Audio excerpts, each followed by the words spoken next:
வணக்கம் நண்பர்களே, எல்லாரும் எப்படி இருக்கீங்க? நல்லா இருக்கீங்களா? நானும் நல்லா இருக்கேங்க. இப்போ இந்த வீடியோவில் வந்து ஒரு 110 சிசியில் செம்ம லுக்காக நல்ல ஒரு ப்ரீமியமான ஒரு பைக்கோட ரிவ்யூ. ஒரு 110 சிசியில் ப்ரீமியம் அப்படின்னு நான் சொல்கிறப்ப கண்டிப்பாக நிறைய பேர் கண்டுபிடிச்சிருப்பீங்க பேஷன் தான் அப்படின்னு. பேஷன் எக்ஸ்டெக் இந்த பைக்கோட ஃபுல் ரிவ்யூ தான் இந்த வீடியோவில் இப்போ நம்ம வந்து பார்க்க போகிறோம்.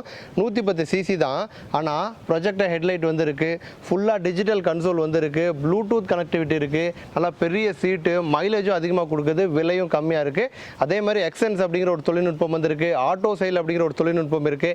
எக்ஸென்ஸ்னா என்ன, ஆட்டோ செயல்னா என்ன, இன்னும் அந்த வண்டியை ஓட்டி பார்க்க எப்படி இருக்குது அப்படிங்கிற மாதிரி என்னோட ரைடிங் எக்ஸ்பீரியன்ஸை இந்த வீடியோவில் உங்ககிட்ட நான் வந்து ஷேர் பண்ணிக்க போகிறேன். கண்டிப்பாக பட்ஜெட் விலையில் நல்ல பைக் வாங்கணும், ப்ரீமியம் லுக்கில் இருக்கணும், மைலேஜும் அதிகமாக கொடுக்கணும் அப்படின்னு எக்ஸ்பெக்ட் பண்ணுறவங்களுக்கு இந்த வீடியோ வந்து செம்ம யூஸ்ஃபுல்லாக இருக்கும். வீடியோ ஸ்கிப் பண்ணாமல் ஃபுல்லாக பாருங்கள். இப்போ தான் ஃபஸ்ட் டைம் நம்ம சேனலுக்கு வந்திருக்கீங்கன்னா ரெட் கலர் பாக்ஸை கிளிக் பண்ணி சப்ஸ்கிரைப் பண்ணி சப்போர்ட் பண்ணுங்கள்.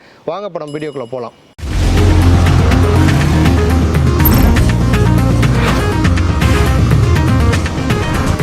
ஃப்ரெண்ட்ஸ், இப்போ ஃபஸ்ட்டு பார்த்திங்க அப்படின்னா பைக்கோட டிசைனு ஸ்பெக்கு இதை நம்ம வந்து பார்த்துருவோம். டிசைனு பார்க்குறப்ப நான் முன்னாடியே சொன்ன மாதிரி வந்து ஒரு ப்ரீமியமாக வண்டி வந்து ஒரு 125 சிசி பைக் மாதிரி ஃபீல் கொடுக்குற மாதிரியான ஒரு டிசைனில் தான் வந்து வண்டி கொடுத்துருக்காங்க. ஃப்ரண்ட்டில் பார்த்திங்க அப்படின்னா மெயினாக ஹெட்லைட் வந்து ப்ரொஜெக்டர் ஹெட்லைட், எல்இடி ஹெட்லைட் வந்து கொடுத்துருக்காங்க.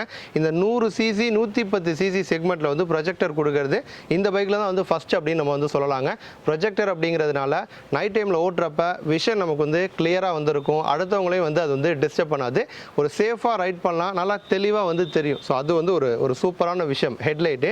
இண்டிகேட்டர்ஸ்னு பார்த்தோம் அப்படின்னா நம்ம வந்து இந்த இண்டிகேட்டர் வந்து எக்ஸ்பெல்ஸை பேஸ் பண்ண, எக்ஸ்பெல்ஸில் என்ன இண்டிகேட்டர் இருக்குமோ அதே இண்டிகேட்டர் வந்து பேஷன் எக்ஸ்டெக்லையும் பார்த்தீங்கன்னா கொடுத்துருக்காங்க.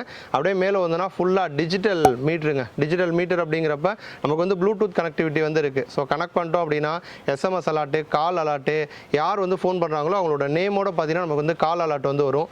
லோ ஃபியூவல் வார்னிங் வந்து இருக்குது. அதேமாதிரி வந்து சர்வீஸ் ரிமைண்டர் வரும். அடுத்து ரியல் டைம் மைலேஜ், அதாவது ஒரு 50ல் போகிறீங்க அப்படின்னா எவ்வளோ மைலேஜ் கொடுக்குது, 70ல் போனீங்க அப்படின்னா எவ்வளோ மைலேஜ் கொடுக்குது, ரியல் டைமாக வண்டி எவ்வளோ மைலேஜ் கொடுக்குது அப்படிங்கிறதுக்கான டேட்டாவும் பார்த்தீங்கன்னா நமக்கு வந்து டிஸ்பிளேல வந்து வருது. ஃபுல்லாக டிஜிட்டலில் ஒரு 110 சிசியில் டிஜிட்டலில் கொடுக்குறது அப்படிங்கிறது நல்ல ஒரு விஷயம் தான். ஸோ டிஜிட்டலில் வந்து ஃபுல்லாக இன்ஸ்ட்ருமெண்டல் கன்சோல் வந்து கொடுத்துருக்காங்க.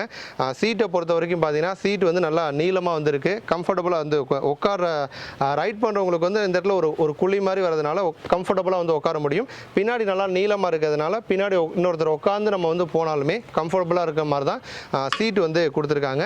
இன்ஜினை பொறுத்த வரைக்கும் இன்ஜின் பார்த்தீங்கன்னா பிளாக்கு கிரே அந்த ஒரு காம்பினேஷனில் இன்ஜின் வந்து இருக்குது. 113 சிசி இன்ஜின் இந்த வண்டியில். பவரும் பார்த்தீங்கன்னா நல்ல ஒரு பவர்ஃபுல்லான பைக்கு தான். 9.02 பிரேக் ஹார்ஸ் பவரையும் 9.79 நியூட்டன் மீட்டர் டார்க்கையும் கொடுக்கும். 4 ஸ்பீடு கியர் பாக்ஸ் வந்து கொடுத்துருக்காங்க. சஸ்பென்ஷன் பொறுத்த வரைக்கும் முன்னாடி வந்து ஒரு 30 mm ட்ராவல் ஆகிற மாதிரி டெலஸ்கோபிக் ஃபோக்கு, பின்னாடி வந்து ட்வின் ஷாக் அப்சார்பர் தான் கொடுத்துருக்காங்க. பிரேக்கிங் முன்னாடி மட்டும் நமக்கு வந்து டிஸ்க் ஆப்ஷன் வந்து வருது. டிஸ்க் வருது, இல்லை விலை கொஞ்சம் கம்மியாக இருந்தால் எனக்கு போதும்னு எக்ஸ்பெக்ட் பண்ணுறவங்களுக்கு ட்ரம் வேரியண்ட்டும் இருக்குது. ஸோ டிஸ்க் வந்து 240 mm டிஸ்க் வந்து கொடுத்துருக்காங்க. டயர்ஸ் வீல்னு பார்க்குறப்ப நமக்கு வந்து 18 இன்ச்சு வீல் வந்து வருது. டயர்ஸ் வந்து 80-100 அந்த ஒரு டைமென்ஷனில் பார்த்தீங்கன்னா டயர்ஸ் வந்து கொடுத்துருக்காங்க. ரியர் சஸ்பென்ஷன் ஒரு ரெட் கலரில் கொஞ்சம் ஒரு ஹைலைட்டாக தெரியுதுல்ல, ஒரு வண்டியை ஓட்டிகிட்டு போனோம் அப்படின்னா அந்த ரெட் வந்து அப்படியே இந்த பிளாக் காம்பினேஷனோட பார்க்குறப்போ ஒரு மாதிரி பளிச்சுன்னு வந்து இருக்குது. ஸோ நல்ல லுக்காக வந்துருக்கு. பின்னாடி யூ ஷேப்பில் பார்த்தீங்கன்னா நமக்கு வந்து டெய்ல் லைட்டு அந்த ஒரு டிசைனும் வந்து நல்லா இருக்கு. இண்டிகேட்டர்ஸ் நம்ம முன்னாடியே சொன்ன மாதிரி எக்ஸ்பெல்ஸ்லேருந்து எடுத்து பார்த்தீங்கன்னா இண்டிகேட்டர்ஸ் இதில் வந்து கொடுத்துருக்காங்க. ஸோ ஓவராலாக நல்ல ஒரு ப்ரீமியமான லுக்கில் இந்த வண்டி வந்து இருக்குது. அடுத்து வந்து நம்ம பேஷன் எக்ஸ்டெக்கில் வந்து ஃபீச்சர்ஸ் அப்படின்னு பார்க்குறப்ப மெயினாக அந்த வண்டியில் பார்த்தீங்கன்னா எக்ஸென்ஸ் அப்படிங்கிற ஒரு டெக்கு வந்து இருக்குங்க.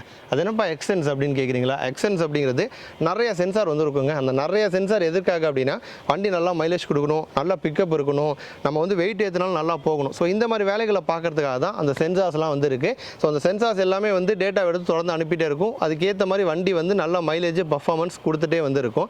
என்னென்ன சென்சார்ஸ்லாம் இருக்குது அப்படின்னு கேட்டிங்கன்னா முதல்ல வந்து பேங்க் ஆங்கிள் சென்சார் வந்து இருக்குங்க. இது வந்து ஒரு சேஃப்டிக்காக கொடுத்துருக்கக்கூடிய சென்சார். வேகமாக போயிட்டுருக்கோம், ஒரு ஆக்சிடென்ட் ஆகுதுன்னா பைக்கில் கீழே விழுந்துருச்சுன்னா ஆட்டோமேட்டிக்காக நமக்கு வந்து பவர் ஆஃப் ஆகிடும். ஸோ ஒருவேளை வண்டி ஆஃப் ஆகலை அப்படின்னா இன்னும் இம்பாக்ட் அதிகமாக இருக்கும். ஸோ வந்து வண்டி ஆஃப் ஆச்சுன்னா இம்பாக்ட் கொஞ்சம் குறையும். ஸோ அந்த ஒரு சென்சார் வந்து இருக்குது. த்ராட்டில் பொசிஷன் சென்சார் வந்து இருக்குது. இது வந்து எதுக்கு அப்படின்னா சடன் பிக்கப்புக்கு. இப்போ வண்டியை எடுக்கிறோம், ஸ்லோவாக மூவ் பண்ணணும், அப்புறம் செகண்டு, தேர்டு, ஃபோர்த்து இப்படி தான் கியர் பண்ணணும். பட் நம்ம எடுத்தோன்னா டக்குன்னு முறுக்கும். அந்த மாதிரி வேகமாக முறுக்கும் பொழுது த்ராட்டில் பார்த்தீங்கன்னா அதிகமாக ஓப்பன் ஆகும். அப்போ வந்து அதிகமாக ஏர் ஃபியூல் மிக்சர் உள்ளே போகும், இன்ஸ்டண்ட்டாக நமக்கு வந்து பிக்கப் வந்து கிடைக்கும். ஸோ அதுக்காக தான் அந்த ஒரு சென்சார் வந்து இருக்குது.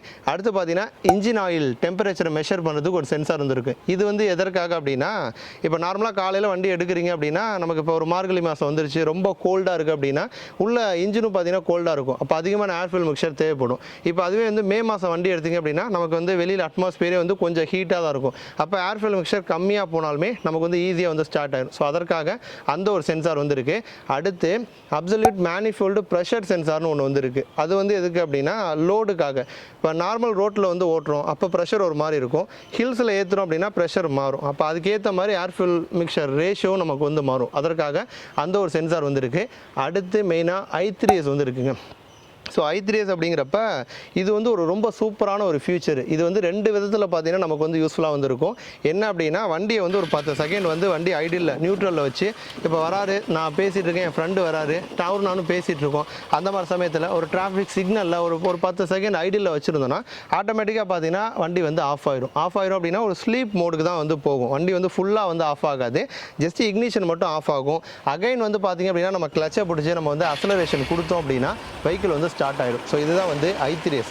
இது 2 விதத்தில் நமக்கு வந்து பெனிஃபிட்டாக இருக்குங்க. ஒன்று வந்து என்ன அப்படின்னா, நல்லா யோசிச்சு பாருங்கள், ஒரு சென்னை, கோயம்புத்தூர், திருச்சி இந்த மாதிரி சிட்டி ஏரியாக்களில் நீங்கள் வந்து இருக்கீங்க. குறைஞ்சது ஒரு நாளைக்கு ஒரு 4-5 சிக்னல்ஸ் ஆச்சும் வந்து நீங்கள் வந்து நிற்பீங்க. அந்த மாதிரி 4-5 சிக்னலில் நீங்கள் நிற்கிறப்ப ஒரு முறையும் பார்த்தீங்கன்னா வண்டி ஆட்டோமேட்டிக்காக ஸ்லீப் மோடுக்கு போயிட்டு நம்ம i3s இருக்கிறதுனால அகைன் வந்து நம்ம வண்டியை ஸ்டார்ட் பண்ணி போகிறப்ப ஓரளவுக்கு ஒரு நாளைக்கே பார்த்தீங்கன்னா ஒரு 5-10 கிலோமீட்டர் வரைக்கும் நம்ம வந்து கொஞ்சம் கூட கிலோமீட்டர் வந்து ஓட்டலாம். ஸோ அந்தளவுக்கு நமக்கு வந்து மைலேஜுக்கு இந்த i3s வந்து செம்ம யூஸ்ஃபுல்லாக வந்துருக்கும். ஒன்று. இன்னொன்று பார்த்தீங்கன்னா இது வந்து என்விரான்மெண்டலுக்கும் வந்து நம்மளால் முடிஞ்ச ஒரு ஹெல்ப்பை நம்ம பண்ணுற மாதிரிங்க. என்ன அப்படின்னா, சிக்னலில் போய் நிற்கிறீங்க, நியூட்ரலே வச்சுருக்கீங்க, வண்டி ரன் ஆகிட்டே இருக்குது அப்படின்னா வெஹிக்கிள் மூவ் ஆகலை, அவ்வளோதான். ஆனால் வண்டி இன்ஜின் ஓடிட்டுருக்கு, நமக்கு பவர் கிடைக்குது, எக்ஸாஸ்ட்லேருந்து வெளியில் பார்த்தீங்கன்னா புகையும் வந்து போயிட்டு தான் இருக்கும் எக்ஸாஸ்ட்டு. அப்போ அந்த மாதிரி வந்து எக்ஸாஸ்ட் வெளில போகிறப்ப நமக்கு வந்து இந்த வாகனத்தோட புகையினால தான் அதிகமாக காற்று மாசுபடுது. அப்போ தேவையில்லாத சமயத்தில் நமக்கு வந்து ஸ்லீப் மோடுக்கு வண்டி போயிடுச்சு i3s இருக்கிறதுனால அப்படிங்கிறதுனால ஒரு சுற்றுச்சூழலுக்கும் நம்மளால் முடிஞ்ச ஒரு ஹெல்ப் பண்ணுற மாதிரி. ஸோ வந்து நமக்கு மைலேஜும் கூட கிடைக்கும், அதே நேரம் வந்து ஒரு சுற்றுச்சூழலுக்கும் நம்மளால் முடிஞ்ச ஒரு ஹெல்ப்பை நம்ம வந்து பண்ணுற மாதிரி இந்த i3s நமக்கு வந்து செம்ம யூஸ்ஃபுல்லாக வந்து இருக்குங்க. அடுத்தது பார்த்தீங்கன்னா ஆக்சிஜன் சென்சார் வந்து இருக்குது. இது என்ன பண்ணும் அப்படின்னா, எக்ஸாஸ்ட்டில் வந்து எவ்வளோ ஆக்சிஜன் வருதுங்கிறத வந்து மெஷர் பண்ணும். இது வந்து ஆக்சிஜன் கம்மியாக வந்தாலும் பிரச்சனை, கூட வந்தாலும் பிரச்சனை. இப்போ ஆக்சிஜன் கூட வருதுன்னு வச்சுக்கோங்களேன், நமக்கு என்னென்னா உள்ளே போகிற ஃபியூவல் எரியாமல் வெளில வந்துட்டுருக்குன்னு அர்த்தம். ஒருவேளை ஆக்சிஜன் ரொம்ப கம்மியாக இருக்குன்னு வச்சுக்கோங்களேன், அப்போ என்ன அப்படின்னா அதிகமாக வந்து ஃபியூவல் வந்து நமக்கு வந்து வண்டி வந்து பிடிக்குது, அதிகமாக வந்து பெட்ரோல் எடுத்துக்குதுன்னு மைலேஜ் ஆட்டோமேட்டிக்காக வந்து குறையும். ஆக்சிஜன் அளவு வந்து கரெக்டான அளவில் வந்து இருக்கணும். அதை மெஷர் பண்ணுறது தான் ஆக்சிஜன் சென்சார் வந்து இருக்குது. அடுத்து ஸ்பீடை மெஷர் பண்ண வெஹிக்கிள் ஸ்பீட் சென்சார் வந்து இருக்குது. அடுத்து உள்ளே போகிற காற்றோட டெம்பரேச்சரை மெஷர் பண்ணுறதுக்கு சென்சார் இருக்குது. இது எதுக்கு அப்படின்னா அந்த கோல்டு ஸ்டார்ட்டுக்காக தான். இப்போ குளிராக இருக்கிற சமயத்தில் காற்று வந்து குளிராக தான் உள்ளே போகும். அப்போ வந்து ஏர் ஃபியூவல் வந்து கொஞ்சம் அதிகமாக தேவை. ஒரு மே மாதம் டைமில் வந்து உள்ளே போகிற காற்று கொஞ்சம் வார்மாக தான் வந்து போகும். அப்போ ஃபியூவல் கம்மியாக கொடுத்தாலே ஈஸியாக வந்து ஸ்டார்ட் ஆயிடும். ஸோ அதற்காக அந்த ஒரு சென்சார். அடுத்தது வந்து பார்த்தீங்கன்னா கிராங்க் பொசிஷன் சென்சார் வந்து இருக்குது. ஒரு இன்ஜினில் வந்து கிராங்க் ஷாஃப்ட் தான் வந்து மெயின். அது சுற்றுறதை வச்சு தான் எப்போ வால்வ் ஓப்பன் ஆகணும், எப்போ வந்து ஃபியூவல் வந்து இன்ஜெக்ட் ஆகணும், இந்த மாதிரி விஷயங்கள்லாம் இருக்குது. ஸோ அந்த கிராங்கோட பொசிஷனை மெஷர் பண்ணுறதுக்காக கிராங்க் பொசிஷன் சென்சார் வந்து கொடுத்துருக்காங்க. ஸோ இதுதாங்க வந்து எக்ஸென்ஸ் அப்படிங்கிறது வண்டி நல்லா மைலேஜ் கொடுக்கணும். 2 பேர் போகிற இடத்துல திடீர்னு 3 பேராக போகிறீங்கன்னா அப்போ லோடுக்கு ஏற்ற மாதிரி நமக்கு வந்து வண்டி ஸ்மூத்தாக வந்து போகணும், பிக்கப்பு வந்து இருக்கணும். ஸோ இது எல்லாத்தையும் வந்து நமக்கு ரிசல்ட் நல்லா கொடுக்கறதுக்காக தான் இந்த எக்ஸென்ஸ் தொழில்நுட்பம் வந்து நமக்கு வந்து யூஸ் ஆகுது. அடுத்து நமக்கு வந்து USB சார்ஜிங் போர்ட்டும் வந்து கொடுத்துருக்காங்க. ஸோ ஒரு 110cc பைக்கில் இந்த ஒரு ஃபியூச்சர் வந்து கொடுத்துருக்காங்க. அடுத்து மெயினாக வந்து ஆட்டோ சேல் அப்படிங்கிற ஒரு டெக் வந்து இருக்குது. இது வந்து எங்கே அப்படின்னா, ஒரு பம்பர் டு பம்பர் டிராஃபிக் இருக்க இடத்துல நம்ம அக்ஸலரேஷன் கொடுக்க வேணாம், ஒரு ஸ்லோ ஸ்பீடில் வந்து வண்டி அது பாட்டுக்கு அதுவே மூவ் ஆகும். ரொம்ப டிராஃபிக்காக இருக்க இடத்துல நம்ம கையை வச்சு திருக்கிட்டே இருக்க வேணாம், கை வலிக்காமல் இருக்கிறதுக்கு அதுவே வெஹிக்கிள் வந்து மூவ் ஆகும். ஸோ இதெல்லாம் நான் வந்து ரைடு ஓட்டி பார்க்குறப்ப எப்படி இருக்குங்கிறத என்னோட எக்ஸ்பீரியன்ஸை நான் வந்து அடுத்த ரைட் ரிவ்யூவில் வந்து நான் உங்களுக்கு வந்து சொல்கிறேன். ஸோ ஒரு 110cc இந்த மாதிரி வந்து ஹெட்லைட்டு, எக்ஸென்ஸு, i3s இந்த மாதிரி எக்கச்சக்கமான ஃபியூச்சர்ஸ் பார்த்தீங்கன்னா நமக்கு வந்து பேஷன் எக்ஸ்டெக்கில் வந்து இருக்குது. ஸோ இப்போ டிசைனு, ஃபியூச்சர்ஸு இதெல்லாம் நம்ம வந்து பார்த்துட்டோம். அடுத்து வண்டியை ஓட்டி பார்ப்போம். ஓட்டி பார்த்துட்டு அந்த ஒரு எக்ஸ்பீரியன்ஸ் எப்படி இருக்குது அப்படிங்கிறத உங்களுக்கு வந்து நான் வந்து ஷேர் பண்ணுறேன். வாங்க ரைடுக்கு போவோம். ஃப்ரெண்ட்ஸ், இப்போ ரைடிங் எக்ஸ்பீரியன்ஸ் அப்படின்னு பார்த்தோன்னா வண்டியில் பிக்கப் வந்து சூப்பராக இருக்குங்க. அது வந்து ஒரு ஸ்லோ ஸ்பீடில் போகிறப்பையாக இருக்கட்டும், கொஞ்சம் 50-60 அந்த மாதிரி ஸ்பீடில் போகிறப்பையாக இருக்கட்டும், இல்லை ஒரு மேட்டில் ஏற்றுறது, ஒரு பாலத்தில் போகிறது, இந்த மாதிரி இடங்களாக இருக்கட்டும், எல்லா இடத்துலையுமே பிக்கப் வந்து சூப்பராக இருக்குது. இருக்குது. எந்த ஒரு இடத்துலையுமே வந்து ஒரு ட்ராகோ ஒரு லாஸோ அந்த மாதிரி எதுவுமே வந்து ஃபீல் ஆகலை. பிக்கப் வந்து சூப்பராக இருக்குது, ஸ்மூத்தாக இருக்குது. இது வந்து எஃப்ஐ இன்ஜின் அப்படிங்கிறதுனால வந்து ஓட்டுறதுக்கு வந்து ஸ்மூத்தாக இருக்குது. ஒரு ஸ்டேபிளும் ஒரு ஸ்டெபிலிட்டி வந்து கிடைக்குது. ஏன்னா வீல் பேஸும் பார்த்தீங்கன்னா ஒரு 1270 mm வீல் பேஸு. ஸோ ஒரு ஸ்டேபிளாக ஒரு கான்ஃபிடென்ட்டாக பார்த்தீங்கன்னா நம்மளால் வந்து ஓட்ட முடியுது. நல்லா பிக்கப் நல்லா இருக்குது, ஓட்டவும் முடியுது. ஒரு டேர்னிங்ஸில் திருப்பங்கள் இந்த மாதிரி இடங்கள்லையும் வீல் பேஸ் கொஞ்சம் அதிகமாக இருக்கிறதுனால அந்த இடத்துல நமக்கு ஒரு கான்ஃபிடென்ட் ஸ்டெபிலிட்டி கிடைக்குது. குஷன், உட்கார்ற குஷன், சீட்டோட குஷன் பார்த்தீங்கன்னா நல்லா இருக்குது. ஒரு 2 பேர் வந்து தாராளமாக சிட்டி ரைடிங்க்கு வந்து சூப்பராக வந்து போகலாம். ஒரு 70 80 ஒரு 75 அந்த மாதிரி ஸ்பீடில் வந்து நான் வந்து ஓட்டி பார்த்தேன். அந்த மாதிரி ஒரு 70 75 ஸ்பீடில் போகிறப்பையும் நமக்கு வந்து இன்ஜின் ஸ்ட்ரெஸ் வந்து இல்லை. ஒரு ஸ்லோ ஸ்பீடில் போகிறப்பையும் நமக்கு வந்து இன்ஜின் வந்து திணறலை, ஒரு மாதிரி வெட்டும்ல. ஒரு இப்போ வந்து 4 கியர் இருக்குது, டாப் கியரில் போட்டு நான் ஒரு 25 போகிறேன் அப்படின்னா அந்த மாதிரி சமயத்தில் நமக்கு வந்து வெட்டலை. ஸோ வந்து சிட்டிக்குள்ளே ஓட்டுறவங்களுக்கு தாராளமாக இது வந்து சூப்பராக இருக்கும். ஹைவேஸும் நம்ம வந்து போகலாம். பட் முழுக்க ஹைவேஸ் மட்டும் போகிறவங்களுக்கு வந்து ஒரு 5வது கியர் இருந்தால் பெட்டராக இருக்குமே அப்படிங்கிற மாதிரி ஒரு ஃபீல் வந்து வரும். மற்றபடி டெய்லி வேலைக்கு போகிறவங்க சிட்டிக்குள்ளே ஓட்டுறவங்களுக்கு சூப்பராக இருக்கும். ஸோ வந்து ஒரு டிராஃபிக்கில் ஓட்டுறப்பையும் வந்து நல்லாயிருக்கும், கொஞ்சம் ஆள் இல்லாத இடங்களில் ஓட்டுறப்பையுமே நமக்கு வந்து நல்லாயிருக்கும். இந்த ஆட்டோ செயல் டெக் வந்து இந்த சென்னை, கோயம்புத்தூர், திருச்சி இது மாதிரி டிராஃபிக் நிறையா இருக்க ஏரியாவில் இருக்கிறவங்களுக்கு ஒரு சூப்பரான ஃபியூச்சர் அது வந்து இருக்குங்க. அது வந்து ஒரு 6 கிலோமீட்டர் ஸ்பீடில் தான் வந்து வண்டி வந்து போகுது.